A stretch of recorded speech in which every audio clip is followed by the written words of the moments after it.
नमस्कार साथियों, आपका बहुत बहुत स्वागत है साई बायोलॉजी क्लासेस में। आज आप और हम लोग केमिकल कोऑर्डिनेशन एंड इंटीग्रेशन पर चर्चा करेंगे। तो इनको हिंदी में क्या कहा जाता है? रासायनिक समन्वय एवं एकीकरण। रासायनिक समन्वय एवं एकीकरण। रासायनिक समन्वय एवं एकीकरण का कार्य हार्मोन्स के द्वारा किया जाता है। तो सबसे पहले तो यही लिख दिया जाए कि ये जो कार्य किया जाता है हार्मोन के द्वारा, लेकिन अपनी बॉडी का जो कंट्रोल किया जाता है, बॉडी का कंट्रोल न्यूरल सिस्टम द्वारा किया जाता है। लेकिन न्यूरल सिस्टम जो कंट्रोल करता है बहुत फास्ट होता है एंड शॉर्ट लाइव होता है, शॉर्ट लिव होता है। इनके जो न्यूरल सिस्टम, अपनी बॉडी का कंट्रोल कौन कर रहा है? बॉडी के ऑर्गन का कंट्रोल कौन कर रहा है? न्यूरल सिस्टम कर रहा है बच्चों। कौन कर रहा है? न्यूरल सिस्टम कर रहा है। यह न्यूरल सिस्टम बहुत तेजी से, बहुत फास्ट और शॉर्ट लिव के लिए, शॉर्ट टाइम के लिए मुख्य रूप से कंट्रोल करता है। इनके जो शरीर के सभी सेल्स, ये जो नर्व फाइबर, इनके जो नर्व फाइबर होते हैं, नर्व फाइबर, वो शरीर की सभी सेल्स को इनर्वेट नहीं करता है। पहली चीज तो मुख्य रूप से ये। तो फिर कैसे कार्य किया जाएगा? बॉडी का न्यूरल सिस्टम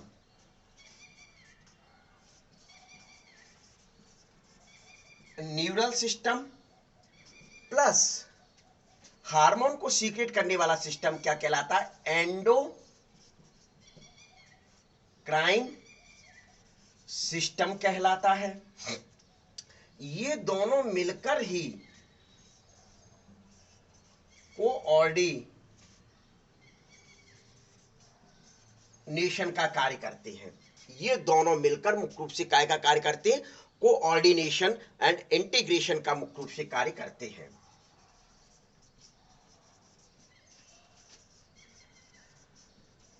चलिए भाई, ये कार्य मुख्य रूप से इन दोनों के समन्वय से, इन दोनों के साथ मिलने से होता है।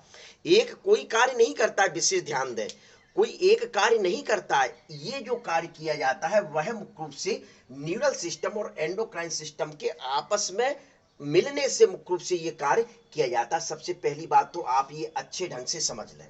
क्लियर? इसका मैं आपको पूर्व में स्टडी करा चुका हूं, इसको मैं पूर्व में स्टडी करा चुका हूं। एंडोक्राइन सिस्टम की स्टडी कराई जाएगी। यानी अपनी बॉडी में मुख्य रूप से ग्लैंड्स पाई जाती हैं। क्या पाई जाती हैं? ग्लैंड्स पाई जाती हैं। पहली बात तो ये ध्यान में रखें, ये ग्लैंड्स टू टाइप की होती हैं, एक्सोक्राइन एंड एंडोक्राइन, और एक और कहना चाहें तो मिक्स्ड ग्लैंड होती हैं। कौन सी ग्लैंड होती है बच्चों? मिक्स्ड ग्लैंड होती हैं। इनको पूर्व में भी बताया जा चुका है, लेकिन यहां मैं बिल्कुल शॉर्ट में बड़ा बता देता हूं। एक्सोक्राइन ग्लैंड्स वह ग्लैंड्स होती हैं जो एंजाइम का सीक्रेशन करती हैं। किसका सीक्रेशन करती हैं बच्चों? ये जो सीक्रेशन करती हैं वो एंजाइम का सीक्रेशन करती हैं। ये मुख्य रूप से डक्टनेस होती हैं, यानी डक्ट पाई जाती हैं अपने टारगेट ऑर्गन तक। टारगेट ऑर्गन का मतलब क्या हुआ? वह ऑर्गन जिस पर इनको कार्य करना है, वह ऑर्गन जिस पर इनको कार्य करना है, उनको क्या कहा जाता है? टारगेट ऑर्गन कहा जाता है।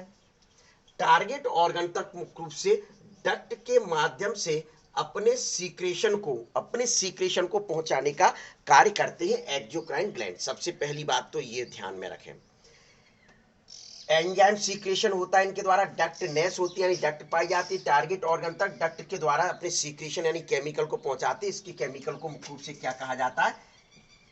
एंजाइम कहा जाता है, जो मैंने ये लिख रखा है। पहली बात तो ये होगा। एंडोक्राइन क्या होता है? बस इसका अपोजिट करते चला है। इनका जो सीक्रेशन होता है वह हार्मोन कहलाता है। ये डक्टलेस होती हैं, यानी इनमें नलिकाएं नहीं पाई जाती हैं। तो फिर ये अपने टारगेट ऑर्गन तक, जिस जगह इनको कार्य करना है, तो वहां कैसे मुख्य रूप से कार्य किया जाता है, ये अपने सीक्रेशन को ब्लड में छोड़ देते हैं। किसमें छोड़ देते हैं? ब्लड में मुख्य रूप से छोड़ देते हैं, और ब्लड के माध्यम से उस टारगेट ऑर्गन तक पहुंचता है। सबसे पहले ये आपको ध्यान में रखना है बच्चों, ठीक है। मिक्स्ड ग्लैंड क्या होती है? मिक्स्ड ग्लैंड मतलब इस प्रकार की सच लाइक पैंक्रिएटिक ग्लैंड। क्या सच लाइक क्या कहा जाता है? Pancreatic gland. तो ये मुख्य रूप से क्या होती है? ऐसी ग्लैंड्स जिसमें कि एंजाइम जिसके द्वारा सीक्रेट किए जाते हो और हार्मोन को भी सीक्रेट किया जाता हो, तो उसको कहा जाता है mixed gland such like pancreas. Pancreas में 98% पार्ट एक्सोक्राइन नेचर का होता है, और 2% जो पार्ट होता है वह सिर्फ मुख्य रूप से किस नेचर का होता है? वह सिर्फ मुख्य रूप से होता है आपके एंडोक्राइन नेचर का, जिनके द्वारा हार्मोन को सीक्रेट किया जाता है। पहली चीज तो आपको ये ध्यान में रखना है कि अपनी ग्लैंड्स मुख्य रूप से होती कौन कौन सी हैं, ये चीज मुख्य रूप से आपको ध्यान में रहेगा बच्चों। देखिए, इन कार्यों का भी मैंने बता दिया कि ये जो कार्य किया जाता है वह किसके द्वारा किया जा रहा है? इसके द्वारा। तो सबसे पहले तो मुख्य रूप से आपको एंडोक्राइन क्या सिस्टम है, तो एंडोक्राइन यानी आपको पता चल चुका कि ग्लैंड्स हैं जो हार्मोन सीक्रेट करती हैं, डक्टलेस होती है, और ब्लड में अपने सीक्रेशन को छोड़ा जाता है। यही चीज तो मैंने बताई बच्चों की नहीं बताई? तो ये चीज बताई। तो सबसे पहले तो मतलब इनके जो सीक्रेशन होता है वह हार्मोन होता है। एंडोक्राइन ग्लैंड्स के क्या क्या? दीज आर डक्टलेस, ये लिखा हुआ है, these are ductless gland, their secretion called hormone. इसका सीक्रेशन क्या कहलाता? हार्मोन कहलाता। लिख दूं, अलग से लिख दूं क्या? हाँ, पहले आप इसका स्क्रीनशॉट ले लें जरा, फिर ग्लैंड्स के बारे में बताता हूं मैं आपको, क्योंकि यही ग्लैंड्स पढ़ना, एक्सोक्राइन ग्लैंड्स नहीं पढ़ना, पीछे मैं पढ़ा चुका हूं, वहां ध्यान दें आप, ठीक है ना। तो देखिए,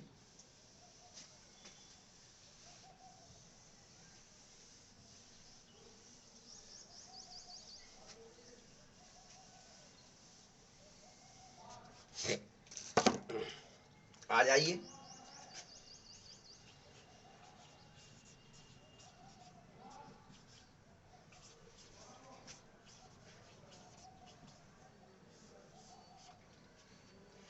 एंडोक्राइन ग्लैंड मिलकर जिस सिस्टम को बनाती है उसको एंडोक्राइन सिस्टम कहा जाता है। पहली चीज तो आपको ध्यान में ये रखना है, एंडोक्राइन ग्लैंड जिस सिस्टम को मिलकर बनाती है उसको क्या कहा जाता है? एंडोक्राइन सिस्टम कहा जाता है, पहली बात। दूसरी बात, एक वर्ड आता है endocrinology.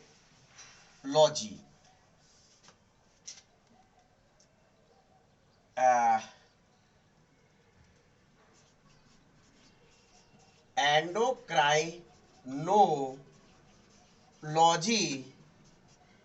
is the branches of zoology, bracket में बायोलॉजी करते हैं, बायोलॉजी भी लिख देंगे तो चल जाएगा, चूंकि यहाँ ह्यूमन पढ़ रहे हैं इस वजह से जूलॉजी लिख दें। Endocrinology is the branches of zoology,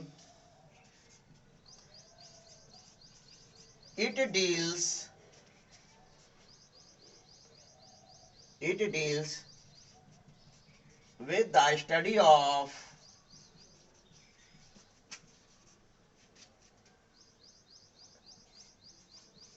endocrine glands। Clear? यानी क्या लिखा हुआ है डेफिनेशन? एंडोक्राइनोलॉजी जीव विज्ञान या जंतु विज्ञान की वह शाखा है जिसके अंतर्गत हम अंतःस्रावी ग्रंथियों का अध्ययन करते हैं। इनको हिंदी में कहा जाता है, एंडोक्राइन ग्लैंड्स को अंतःस्रावी ग्रंथि। क्या कहते हैं बच्चों? अंतःस्रावी ग्रंथि कहा जाता है। तो अंतःस्रावी ग्रंथि का जिस शाखा में अध्ययन करते हैं उसको एंडोक्राइनोलॉजी के नाम से जाना जाता है। पहली चीज तो ये आप ध्यान में रखें, ठीक है। फिर दूसरी आपकी क्या है? दीज आर डक्टलेस, विषय ध्यान रखना है, ये कैसे होते हैं? डक्टलेस होते हैं। क्लियर। इनका जो सीक्रेशन होता है, सीक्रेशन मुख्य रूप से क्या कहलाता है, हार्मोन। हार्मोन कहलाता है। इनका सीक्रेशन क्या कहलाता है, हार्मोन कहलाता है। ये अपने सीक्रेशन को कहां रिलीज करते हैं, विशेष ध्यान रखें, रिलीज ब्लड में करते हैं। किस में करते हैं, ब्लड में मुख्य रूप से डायरेक्टली रिलीज कर देते हैं, और ब्लड के माध्यम से क्या, and transport to a distantly located organ.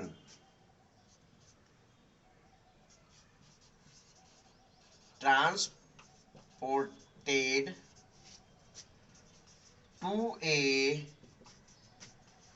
Distantly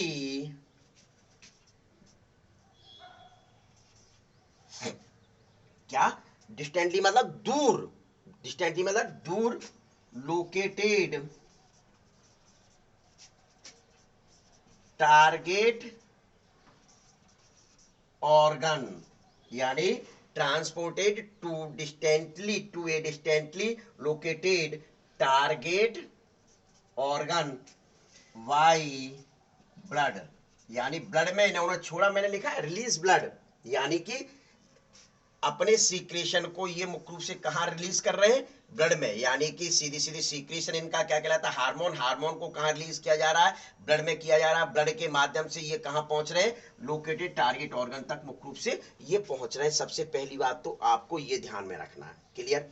अब मतलब ये आता है कि सीधे सीधे सबसे पहले एंडोक्राइन ग्लैंड्स बता दी जाए, फिर हार्मोन पर आप और हम लोग चर्चा करेंगे, फिर उसके केमिकल नेचर पर चर्चा करेंगे, हार्मोन का केमिकल नेचर क्या होता है, फिर ग्लैंड्स में आपके जो मटेरियल सीक्रेट होते हैं, एंजाइम और हार्मोन की कंपैरेटिव स्टडी देखेंगे और डिफरेंस देखेंगे। वैसे ही आपका ये इंट्रोडक्शन समाप्त हो जाएगा। तो सबसे पहले आप और हम लोग चर्चा करते हैं कि एंडोक्राइन ग्लैंड्स कौन कौन सी होती है। ये देखिए, ये लिखा हुआ है क्या, एंडोक्राइन ग्लैंड्स है। तो एंडोक्राइन ग्लैंड्स मुख्य रूप से कौन कौन सी होती हैं, तो हाइपोथैलेमस, ये ग्लैंड्स होती है हाइपोथैलेमस। पहली बात तो आप ये ध्यान में रखें। पिट्यूटरी ग्लैंड,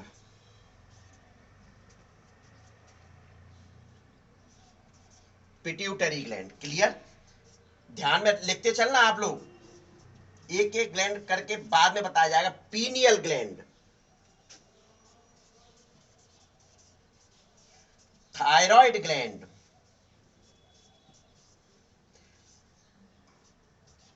पैराथायराइड, कौन सी ग्लैंड है, दिखाई दे रहा है, यहां तक दिखाई दे रहा है, पैराथायराइड। थाइमस ग्लैंड, कौन सी ग्लैंड, थाइमस ग्लैंड। अब इधर आ जाऊं मैं, एड्रीनल ग्लैंड,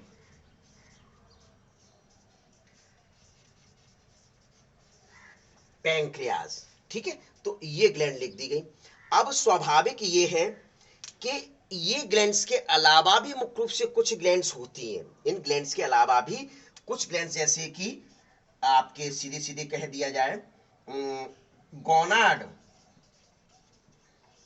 गोनाड, गोनाड्स में कौन कौन से आ जाते हैं, मेल में टेस्टिस और फीमेल में ओवरी आ गए। मेल में टेस्टिस एंड फीमेल में मुख्य रूप से क्या आ गए, ओवरी आ जाते हैं। पहली बात तो मुख्य रूप से आप ये अच्छी तरीके से ये ध्यान में रख लीजिए। इनके अलावा भी मुख्य रूप से, इनके अलावा भी कुछ ऑर्गन हैं जो हार्मोन सीक्रेट करते हैं। इनके अलावा भी कुछ ऑर्गन हैं जो हार्मोन सीक्रेट करते हैं। वह ऑर्गन मुख्य रूप से कौन कौन से हो सकते हैं, देखिए, गैस्ट्रो इंटेस्टाइनल ट्रैक्ट, यानी अपनी मुख्य रूप से जो एलिमेंट्री कैनाल होती है वह भी मुख्य रूप से हार्मोन कुछ सीक्रेट करती है। पहली चीज तो मुख्य रूप से यह ध्यान में रखना है। लिवर, लिवर भी मुख्य रूप से अपना हार्मोन, यानी यकृत, क्या कहा जाता है, यकृत। किडनी भी हार्मोन सीक्रेट करती है, और अपना जो हार्ट है वह भी मुख्य रूप से हार्मोन सीक्रेट करता है। तो मुख्य ग्लैंड्स ये हो गई, pituitary gland, pineal gland, thyroid gland, parathyroid gland, thymus gland, adrenal gland, pancreatic gland और gonads, testis and ovary. Gonads के अंतर्गत कौन आ गया? टेस्ट। क्या यही हार्मोन? इनके द्वारा, इनके अलावा भी मुख्य रूप से जो है, इनके अलावा भी अपनी गैस्ट्रो इंटेस्टाइनल ट्रैक्ट है, यानी एलिमेंट्री कैनाल यानी आहार नाल के द्वारा भी कुछ हार्मोन सीक्रेट किए जाती हैं।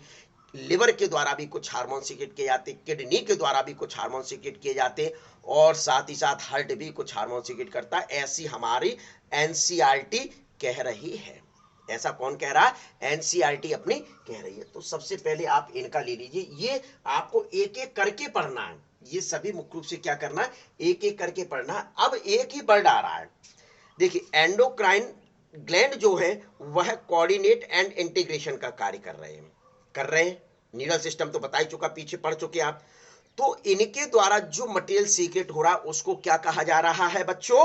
हार्मोन कहा जा रहा है। मैं बहुत बड़े शब्दों में लिखने जा रहा हूं, देखिए हार्मोन, क्या लिख दिया गया? हार्मोन। तो अब इस हार्मोन के बारे में चर्चा करेंगे, इस हार्मोन के बारे में मुख्य रूप से आप और हम लोग चर्चा करेंगे। तो सबसे पहले तो आप इसका एक अच्छा सा क्या ले लें? एक फोटो ले लें, मतलब स्क्रीनशॉट ले लें। सबसे पहले ले लिया होगा मैं समझता हूं, मिटाल दूं? चलिए मिटाल दिया।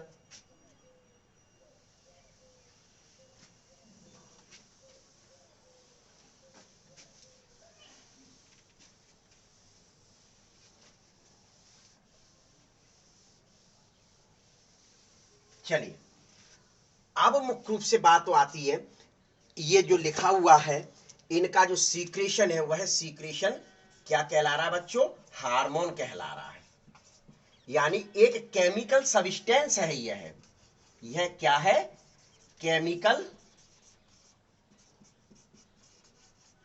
सब्सटेंस है, एक तरीके रासायनिक पदार्थ है। ये क्या है? रासायनिक पदार्थ है। इस पदार्थ की उत्पत्ति जो हुई थी वह एक ग्रीक भाषा का वर्ड था हार्मिन, उससे उत्पत्ति हुई थी। इसका मतलब होता है टू, बोलो क्या हो सकता है इसका मतलब? जल्दी से बता दें सभी लोग, जल्दी से बता दें क्या मतलब होता है इसका? मतलब क्या होगा? जल्दी बोलें, नहीं समझ में आया। टू स्टिमुलेट, मुलेट यानी मुलेट का, स्टिमुलेट का मतलब होता उत्तेजित, उत्तेजित करने वाला पदार्थ, उत्तेजित करने वाला पदार्थ हार्मोन कहलाता है। उत्तेजित करने वाला पदार्थ क्या कहलाता है? हार्मोन कहलाता है। ये मुख्य रूप से इसका सर्वप्रथम इसकी डेफिनेशन बताई जाए। क्या बताई जाए? डेफिनेशन बताई जाए। तो लिखिए आप लोग, मैं बोलता चल रहा हूं। हार्मोन आर, लिखते चले जल्दी जल्दी, nutrient chemical which act as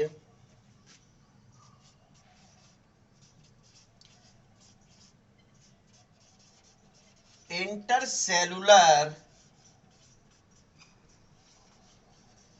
messenger and are produced in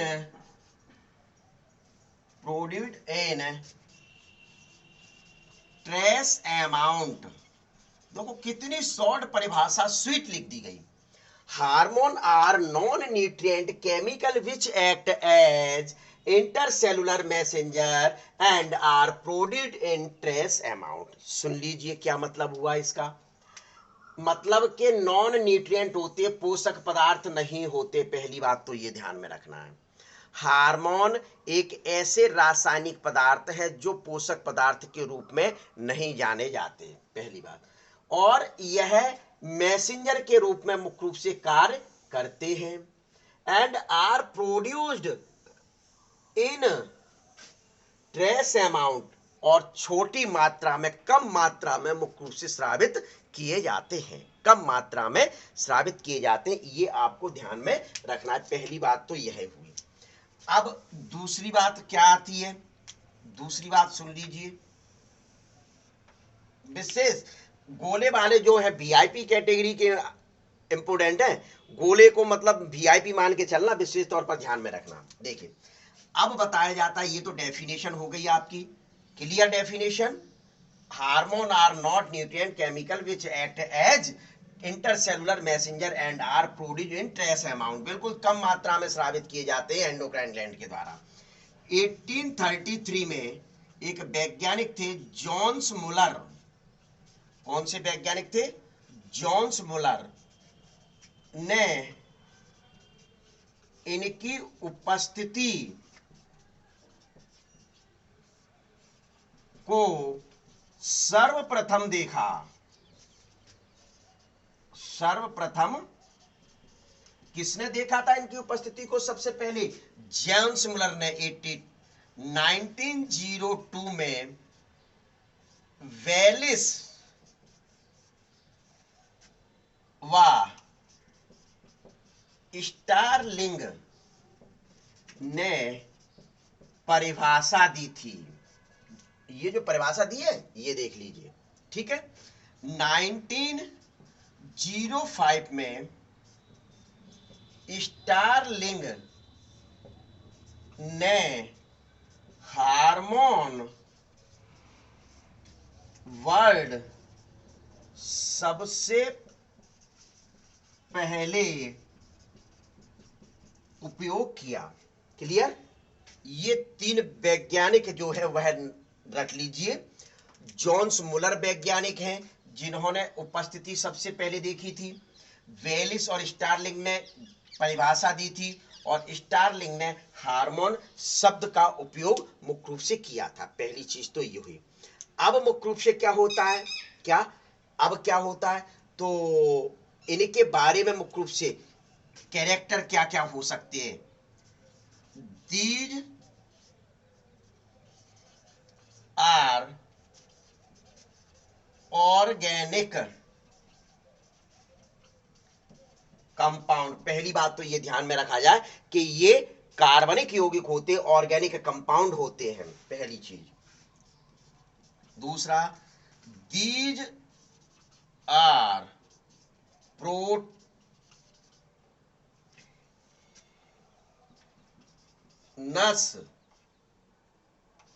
proteins nature के होते हैं एंड पेप्टाइड नेचर के होते हैं।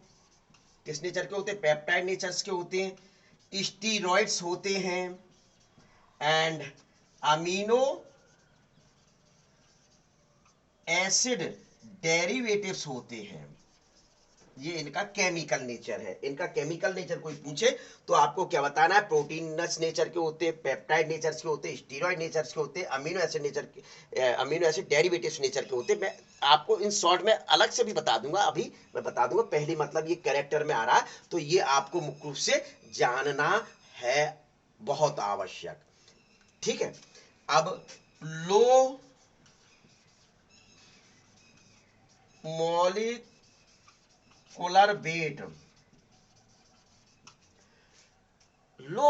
वेट के होते, कैसे होते, लो मॉलिक्यूलर वेट के होते। पहली चीज तो ये मुख्य रूप से दीज दिखाई दे रहा है, these are release in trace amount. देखिए यहां फिर से लिख दिया, डेफिनेशन आ रही है, डेफिनेशन का वर्ड आ गया, these are release in trace amount. यह मुख्य रूप से कम मात्रा में स्रावित किए जाते हैं। अगला,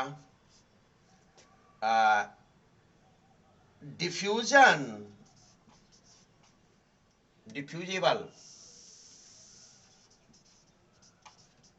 इन टिश्यू, यानी ये टिश्यू में विसरणशील होते हैं। लिख लीजिए, यहां तक मिटालना पड़ेगा। ये टिश्यू में विसरणशील होते, मतलब आ जा सकते हैं भाई, जैसे मैं जा रहा हूं, आ रहा हूं। देखिए तो सबसे पहले मतलब एक बार फिर से देख लीजिए, अभी तक मैंने क्या बताया हार्मोन के बारे में। Hormone non nutrients material chemical substance होते हैं और ट्रेस अमाउंट में सीक्रेट किए जाते हैं, ऐसा लिखा हुआ है। 1833 में जॉन्स मुलर नामक वैज्ञानिक ने मुख्य रूप से इनको सर्वप्रथम इनकी उपस्थिति को देखा था। 1902 में मुख्य रूप से आपके जो वेलिस और स्टार्लिंग साइंटिस्ट थे उन्होंने डेफिनेशन दी थी, और 1905 में मुख्य रूप से क्या किया गया था, क्या किया गया था, मुख्य रूप से हार्मोन वर्ड सबसे पहले स्टार्लिंग ने किया था। पहली चीज तो आप ये जान लें, ठीक है। फिर दीज आर ऑर्गेनिक कंपाउंड, यानी कि ये नॉन न्यूट्रिएंट्स हैं, लेकिन है क्या, ऑर्गेनिक कंपाउंड। ये मतलब नहीं है कि सभी ऑर्गेनिक मटेरियल भोजन होते हैं, सभी ऑर्गेनिक मटेरियल भोजन नहीं होते हैं, ये लिखा हुआ है। These are proteins, peptide, steroids and amino acid derivative. Low molecular weight होता है इनका। These are release in trace amount, मतलब लो मॉलिक्यूलर वेट से मतलब इनका अणु भार कम होता है, अणु भार इनका कम होता है, और ये कम मात्रा में मुख्य रूप से स्रावित किए जाते हैं, और ये ऊतकों में विसरणशील होते हैं। तो अब आप इसका मुख्य रूप से एक स्क्रीनशॉट ले डालो जल्दी से, फिर मैं मिटा लूं, जिससे कि भाई बहुत आगे रह गया है अभी, ठीक है। तो अब यहां से मिटा दूं मैं पूरा का पूरा, यदि आवश्यकता पड़ेगी तो इसको भी ले लेंगे, ठीक है। चलो मिटा दो, कोई बात नहीं है, बच्चे समझदार हैं, सभी बच्चों ने मुख्य रूप से ले लिया। अब आपका मुख्य रूप से ये लास्ट में जो हो गया था, अब क्या होता है, डिफ्यूजिबल होते, आप डेफिनेशन में याद करें, केमिकल मैसेंजर भी मैंने लिखा हुआ था, तो यह भी इसके गुणों में लिख सकते हैं, यह भी मुख्य रूप से क्या लिख सकते हैं, केमिकल मैसेंजर भी मुख्य रूप से थे। दूसरा, these are not specific species. ये क्या मतलब हुआ भाई, देखो केमिकल मैसेंजर होते हैं, ये तो आपको पता ही है। These are not specific species, मतलब ये जैसे कि कोई एक हार्मोन है, थायरॉक्सिन हार्मोन, तो थायरॉक्सिन हार्मोन कोई स्पीसीज के लिए स्पेसिफिक नहीं है, विशिष्ट नहीं है कि थायरॉक्सिन हार्मोन या मुख्य रूप से आपका मतलब टेस्टोस्टेरोन हार्मोन है, यह सिर्फ ह्यूमन में ही कार्य करेंगे। ये हार्मोन जो सीक्रेट होते हैं उन्हीं ग्लैंड्स के द्वारा सीक्रेट होते हैं, और वही कार्य मुख्य रूप से अन्य एनिमल में भी मुख्य रूप से इनके द्वारा किया जाता है। इस वजह से लिख दिया गया दीज आर नॉट स्पेसिफिक, ये स्पेसिफिक नहीं होते हैं, पहली बात।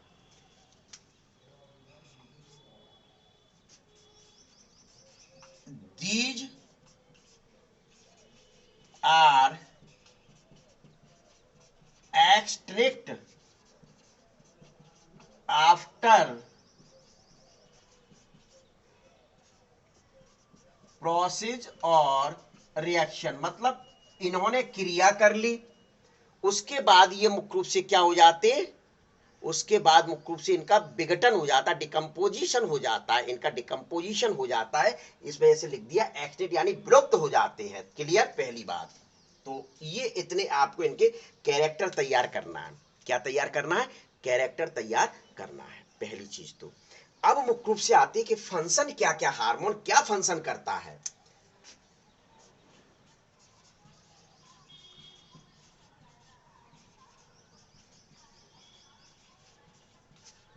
चलिए एक एक फंक्शन देख लेते, बहुत सिंपल है, मैं लिखूंगा कुछ नहीं, बिल्कुल एक एक वर्ड लिखता चलूंगा। आप देखिए, सेकेंडरी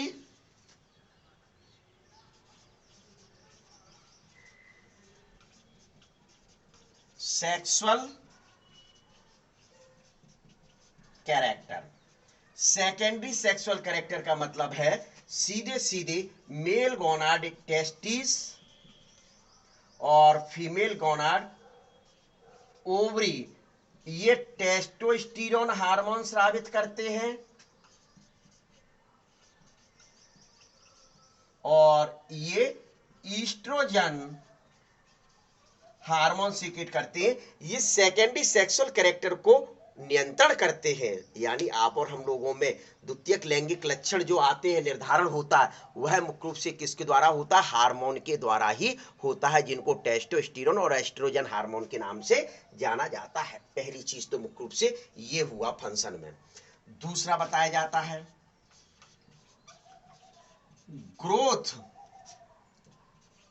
एंड मैचुरेशन, यानी परिपक्वन आपका ये हो ही चुका ग्रोथ। अब ग्रोथ में मुख्य रूप से एसटीएच हार्मोन जैसे हैं, यह ग्रोथ को कंट्रोल करने का मुख्य रूप से कार्य करता है, अर्थात हार्मोन ग्रोथ को भी कंट्रोल नियंत्रण करने का कार्य करते हैं। अगला control of other endocrine gland. भैया ये क्या हुआ? Control of other endocrine gland.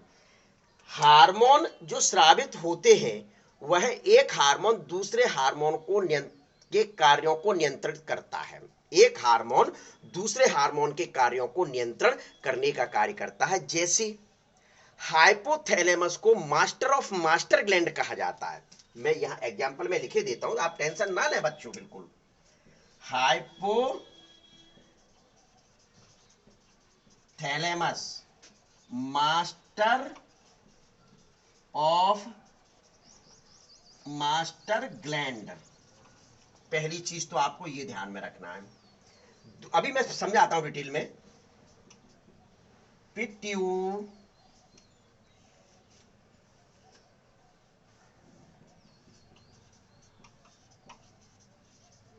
Gland जो होती है इसको मास्टर ग्लैंड कहा जाता है। मास्टर, भैया मैं मास्टर हूं, मैं आपको पढ़ा रहा हूं, बच्चों को क्लास में नियंत्रित कर रहा हूं, तो मुझको क्या कहा जा रहा है? बच्चे भी एक ह्यूमन है, मैं भी एक ह्यूमन हूं, तो मैं बच्चों को नियंत्रित कर रहा हूं क्लास में बैठे बैठे। मुझको नियंत्रित कौन कर रहा है? भाई मेरे जैसे एक स्कूल में कई टीचर्स हैं, तो मुझको नियंत्रण करने वाला कौन है? प्रिंसिपल है, प्राचार्य साहब है हमारे, तो वो मेरे को नियंत्रण कर रहे हैं। तो यहां प्राचार्य कौन हो गया? हाइपोथैलेमस ग्लैंड है।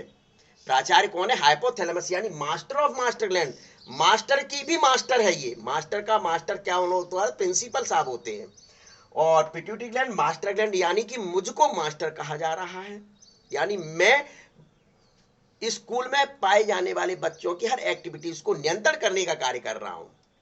अर्थात ऐसे ही हार्मोन, एक हार्मोन के कार्यों को नियंत्रण जो करता है वह कौन करता है? पिट्यूटरी ग्लैंड के हार्मोन। पिट्यूटरी ग्लैंड के द्वारा जो हार्मोन सीक्रेट होते हैं वह दूसरी ग्रंथियों के द्वारा स्रावित हार्मोन को नियंत्रित करते हैं, जैसे मैंने आपको बताया था। जो ग्लैंड्स बताई है उसमें पिट्यूटरी ग्लैंड और हाइपोथैलेमस को हटा दीजिए, तो वो सारी ग्रंथि के कार्यों को नियंत्रण पिट्यूटरी ग्लैंड करता है। अब पिट्यूटरी ग्रंथि के हार्मोन के कार्यों का नियंत्रण कौन करेगा? वह हाइपोथैलेमस करेगा। वह कौन करेगा? हाइपोथैलेमस क्या करता है। इस वजह से पिट्यूटरी ग्लैंड को मास्टर ग्लैंड कहा गया और हाइपोथैलेमस को मास्टर ऑफ मास्टर ग्लैंड के नाम से बच्चों जाना जाता है। ठीक है, तो ये भी फंक्शन इसी का होता है। अब मेटाबॉलिज्म देखिए, हार्मोन मेटाबॉलिज्म का भी मुख्य रूप से कार्य करता है। इंसुलिन थायरॉक्सिन जो हार्मोन है ये मेटाबॉलिक एक्टिविटी, क्लियर, हार्मोन जो है उपापचयी क्रियाओं का भी नियंत्रण करते हैं। For example insulin and thyroxine hormone. फिर होम्योस्टेसिस। होम्योस्टेसिस का मतलब क्या हुआ? होम्योस्टेसिस का मतलब मुख्य रूप से क्या हुआ? हार्मोन शरीर के इंटरनल एनवायरमेंट, हार्मोन शरीर के इंटरनल एनवायरमेंट को बनाए रखने का कार्य करते हैं। देखिए मैं लिख नहीं रहा हूं, पहली बात तो ये ध्यान रखें। होम्योस्टेसिस का मतलब क्या होता है? हार्मोन जो होते हैं वह शरीर के इंटरनल एनवायरमेंट जो रहता है उसको कंट्रोल करने का मुख्य रूप से कार्य करता है, और उसी को क्या कहा जाता है? होम्योस्टेसिस कहते हैं। होम्योस्टेसिस का कार्य हार्मोन के द्वारा किया जाता है। तो हार्मोन, होम्योस्टेसिस का मतलब क्या होता है कि इंटरनल एनवायरमेंट का एक्सटर्नल एनवायरमेंट के लिए जो कोऑर्डिनेट होता है तो वह कार्य हार्मोन के द्वारा किया जाता है। अर्थात शरीर में वाटर एंड आयनिक, शरीर में वाटर एंड आयन का जो बैलेंस बनाए रखने का कार्य किया जाता है, वही क्रिया एक तरीके से होम्योस्टेसिस कहलाती है। विभिन्न प्रकार की क्रियाएं जो होती हैं, जो बाहरी वातावरण के प्रति अपने शरीर में अपरिवर्तित रहती हैं, हमेशा अखंड बनी रहती हैं, that is called homeostasis. Walter Cannon ने मुख्य रूप से सबसे पहले ये वर्ड दिया था, आपको पता होगा, पीछे में पढ़ा चुका हूं। तो ये कार्य मुख्य रूप से 1 2 3 4 5 कार्य मुख्य रूप से इसके द्वारा किए जाते हैं। देखिए, मानसिक सक्रियता का भी नियंत्रण करता है। लिख दूं, मानसिक सक्रियता भी एक लिख दूं, दिमाग में आ गया ये पॉइंट तो मैं लिखे देता हूं। मेंटल एबिलिटी या सक्रियता, मेंटल एक्टिविटी, इसका क्या मतलब हुआ? जैसे कि आपके थायराइड ग्लैंड्स के द्वारा, क्या बच्चों, थायराइड ग्लैंड्स के द्वारा थायरोक्सिन हार्मोन का सीक्रेशन होता है। यह मुख्य रूप से इसकी कमी हो जाए तो मानसिक विकास कम होता है, मानसिक विकास मुख्य रूप से कम होता है। इस वजह से यह भी एक फंक्शन के रूप में जाना जा सकता है। तो इतने आपको हार्मोन के फंक्शन याद करना है, कर सकते हैं, बिल्कुल सिंपल है, कुछ रटने की जरूरत है, विशेष तौर पर ध्यान में रखें। तो ये आपका अब आता है, अभी ग्लैंड्स की चर्चा कर रहे थे आप और हम लोग, तो मैं बोल रहा था कि ग्लैंड केमिकल सब्सटेंस सीक्रेट करते, केमिकल सब्सटेंस दो होते, मतलब एंडोक्राइन ग्लैंड्स की बात नहीं कर रहा हूँ, ग्लैंड्स की बात कर रहा हूँ मैं। तो ग्लैंड्स दो प्रकार की बताई थी, एक्सोक्राइन बताई थी और एंडोक्राइन बताई थी। एक्सोक्राइन में सीधे सीधे मैंने आपको क्या कहा था, एंजाइम सीक्रेट होते और यहाँ हार्मोन सीक्रेट होते। तो इनका थोड़ा सा कंपेरिजन देख लें, कंपेरेटिव स्टडी कर लें, इनकी एंजाइम और हार्मोन की कंपेरेटिव स्टडी कर लें, मात्र 5 मिनट में हो जाएगा। वैसे ही आपका ये इंट्रोडक्शन समाप्त हो जाएगा, ठीक है। हाँ, पहले हार्मोन का केमिकल नेचर देख लें, हार्मोन का, बिल्कुल राइट, आप सही कह रहे हैं। अच्छा, ध्यान दिला देते, चलिए तो इसको मैं यहां मिटालता हूं, क्योंकि केमिकल लिखा हुआ मुझे लिखना पड़ेगा बच्चों, देखो स्याही खर्च होती है लिखने में, ये ध्यान रखें आप लोग। देखिए, तो केमिकल नेचर ऑफ हार्मोन, आप सभी जानते हैं केमिकल नेचर का मतलब रासायनिक प्रकृति हार्मोन की कैसी होती है। तो रासायनिक प्रकृति में आप देख लें, सबसे पहले स्टीरॉयड, देखो स्टीरॉयड में मुख्य रूप से टेस्टिस के द्वारा जो हार्मोन स्रावित होता है, टेस्टोस्टेरोन,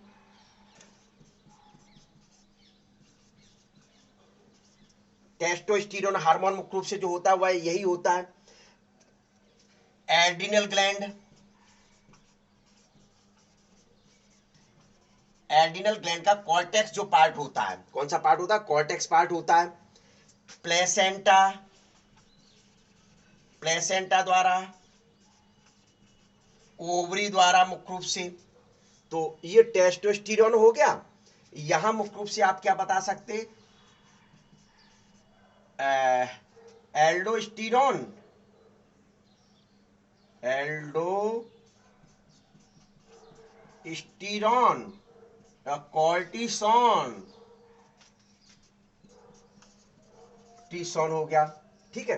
पहली चीज तो मुख्य रूप से ये आपको ध्यान में रखना है, यहां ओवरी, ईस्ट्रोजन एंड प्रोजेस्टेरोन, ठीक है। तो ये मुख्य रूप से आपके क्या होते हैं, हार्मोन होते हैं जो मुख्य रूप से स्रावित किए जाते हैं। पहली चीज तो ये हुआ एल्डोस्टेरोन हार्मोन। दूसरा मुख्य रूप से किस प्रकार का नेचर हो सकता है, देखिए फिर बताया जाए, प्रोटीनस,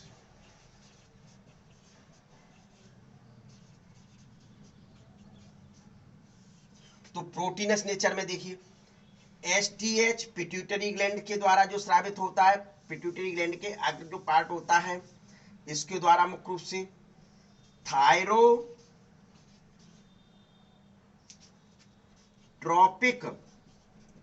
हार्मोन मुख्य रूप से जो होता है, दूसरा गोनेडोट्रोपिक हार्मोन, जीएच जिसको बोलते हैं, क्या बोलते हैं, जीएच बोलते हैं जिसको, गोनेडोट्रोपिक हार्मोन, तो वह इसी नेचर का होता है, ठीक है। तो ये कर लीजिए। इसके अलावा और कौन सा आ जाएगा इसमें, देखिए इंसुलिन भी कर लीजिए, ठीक है, यही इंसुलिन किए देता हूं। अब कौन सा आता है,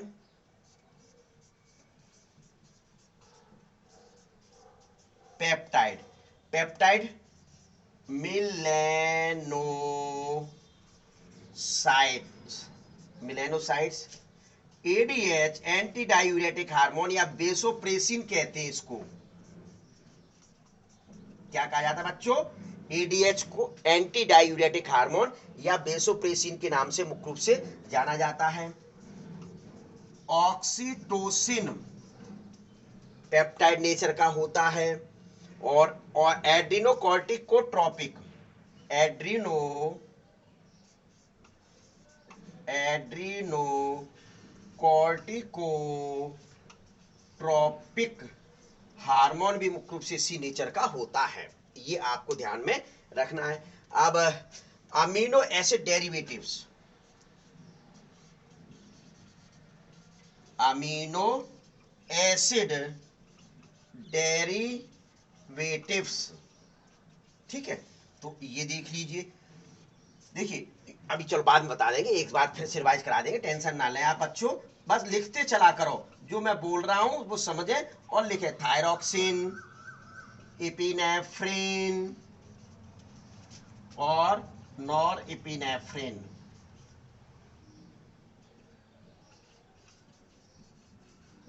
दिखाई दे रहा है?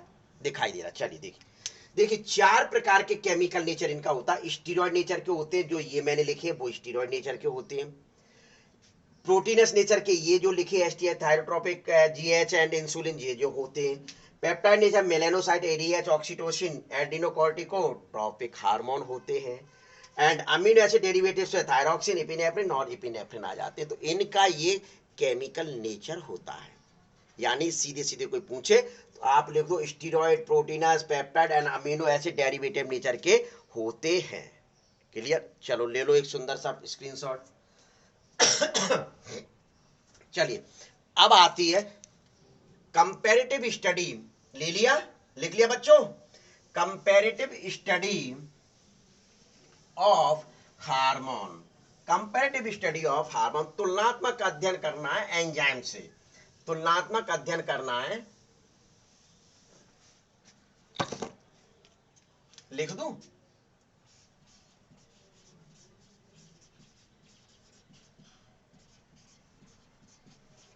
Comparative study of hormone and enzyme. चलो तुलनात्मक अध्ययन कर लो। क्या?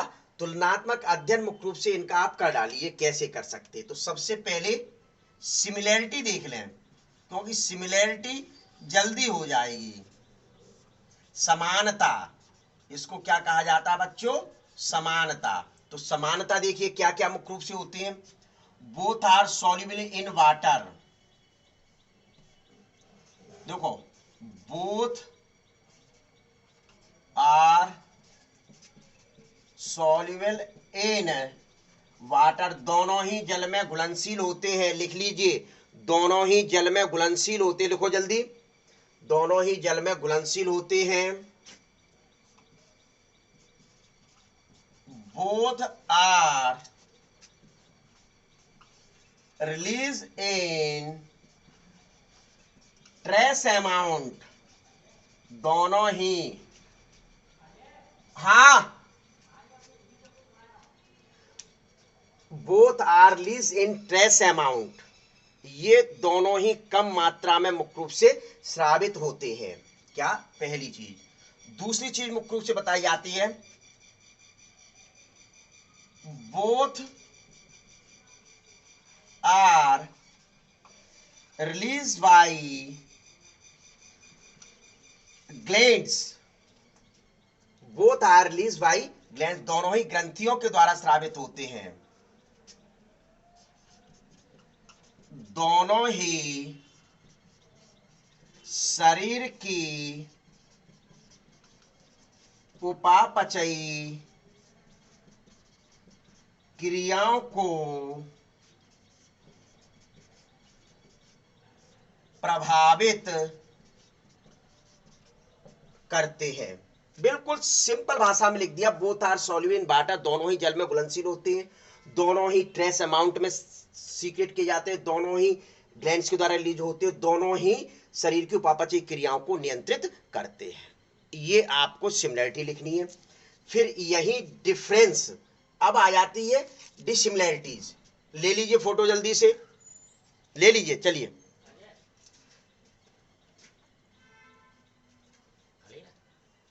ठीक है, तो ये चीज मुख्य रूप से आपको ये बताया जाता है।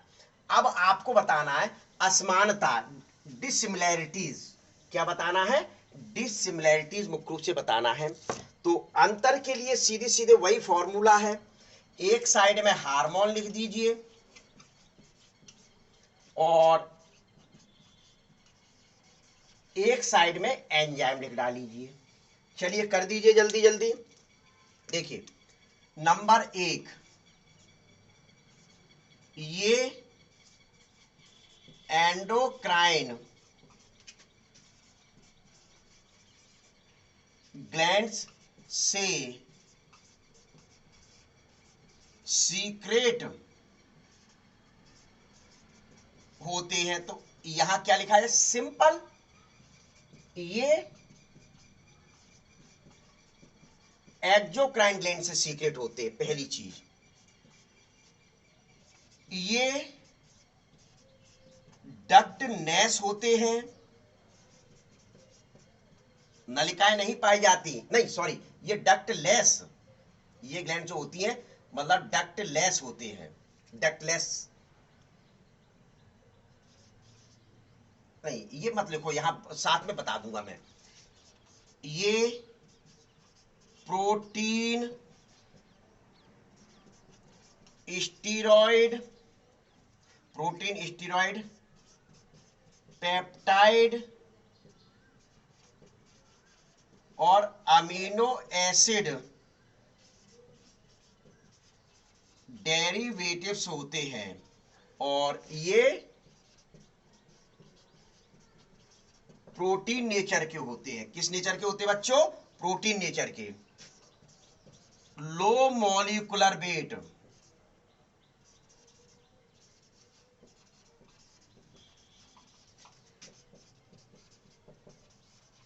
हाई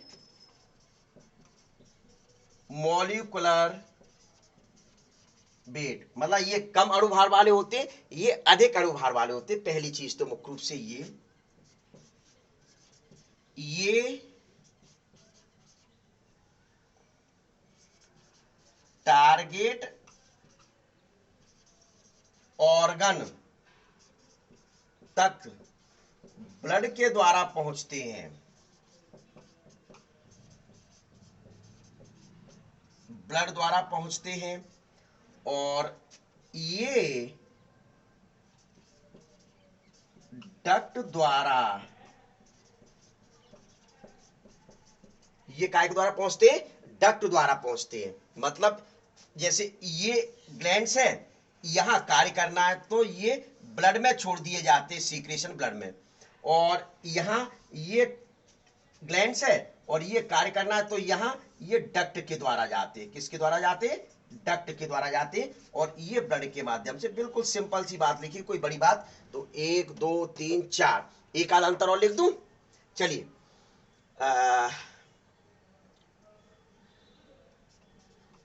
ये क्रिया के बाद विघटित हो जाते हैं। लिख दीजिए, ये क्रिया के बाद विघटित हो जाते हैं और ये विघटित नहीं होते। ये क्रिया के बाद विघटित नहीं। चलिए हो गया। तो अब क्या बचा है?